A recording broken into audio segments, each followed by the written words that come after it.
We are back with a Fox News alert. Savannah Guthrie issuing a new plea begging for the public's help in finding her 84-year-old mother, Nancy Guthrie, after she was kidnapped more than a week ago. Investigators still not identifying any suspects or persons of interest in this case, even after the deadline passed for the alleged $6 million ransom. And now sources tell Fox that local law enforcement may have delayed their cooperation with federal agents when they arrived on the scene to help with the search. Joining us now is former NYPD senior hostage negotiator Greg Giovanni. Greg, thank you so much for joining us. So here is the Fox News Digital reporting. It reads federal agents arrived in Tucson last week to an icy welcome amid a harrowing search for Nancy Guthrie. Law enforcement sources described a delay in local cooperation with federal investigators, with days going by before they let them into the fold. How does that type of friction impact the chances of finding her? Well, they're getting in the way, and this is what's happening today, okay? It shouldn't be happening. These federal agents are taking a bad rap today. Let's face it. I'm not surprised that this is going on. I don't think it's happening. I mean, I think it's over. Okay. You think they're working together now? They're back together? Yeah. Well, I mean, that's good. But going back to the outset of that, how harmful would any delay be at the outset of an investigation? Because to the layperson, it seems like those first 48 hours, they make television shows about that, are the most crucial. Yeah. Oh, absolutely. Absolutely. That's why we want to get to the crime scene right away. Yeah. And take care of things, you know. Tapping into your experience as a former NYPD hostage negotiator, I'm sure you have deep insight in the behind-the-scenes workings of this case. And when you hear that the Guthrie family has made some form of communication with these alleged kidnappers, because Savannah used the line, "We received your message and we understand." What sort of channel of communication does that look like? Does it come in through a text message, an email, a phone call? Well, I think I'm thinking it's an email, okay, because they have that email address that we can't find we can't trace it, right. Okay?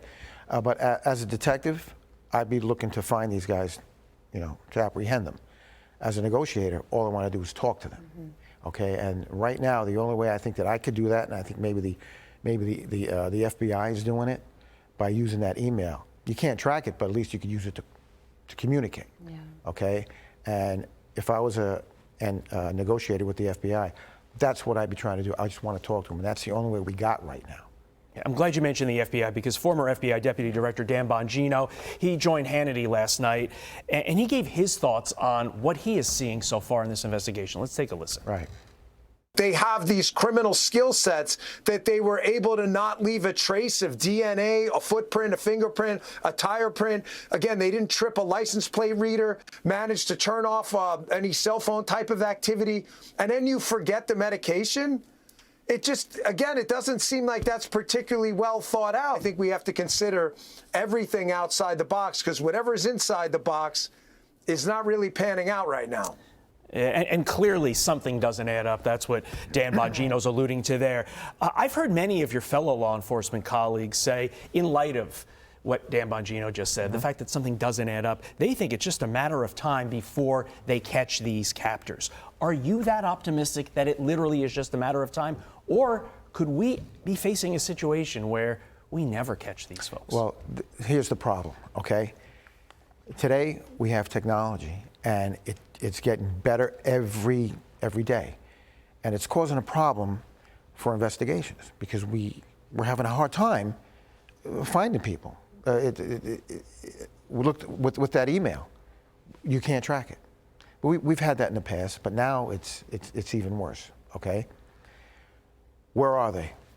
I don't even know if they might not even be in this country. Yeah, that's a concern. We've heard Mexico, but we've also heard beyond Mexico. Yeah, and we're learning that they've expanded their search area. Right. So you are right. We just simply do not know, and that is the main question and focus at hand. But look, the FBI, they have access to a huge amount of resources. Understood. Yeah. Stuff that we don't know about. Stuff that we don't know about, and they're not going to tell us until they're ready. And that they have every right in the world to do that. Greg, thank you so much for joining us. Thank you, sir. No problem. I'm Steve Ducey. I'm Brian Kilmeade. And I'm Ainsley Earhart. And click here to subscribe to the Fox News YouTube page to catch our hottest interviews and most compelling analysis.